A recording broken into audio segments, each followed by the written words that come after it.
Nakamta ki video hakalang ka perthai. Subscribe ki upalait na phang. But like share ya ki video jong kaneka channel. Anjing ejing ya ne akan perthai. Anjing yang mayanya. Undin reki imlagakum bunggalbay.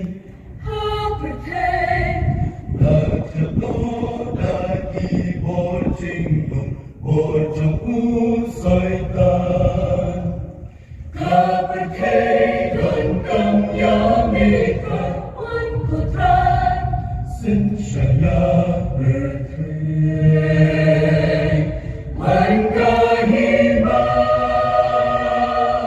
Kawan jombe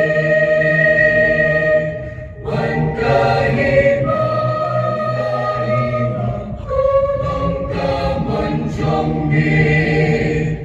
Hakim rabung mahabone Jin aye tu pimpau Wan kahima Aman syombi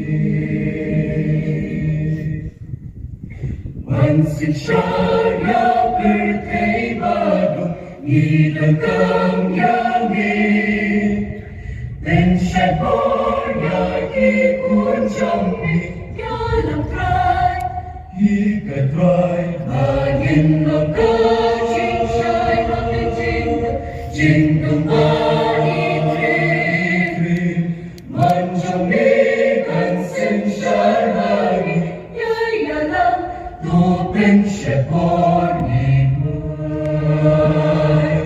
Wan kahima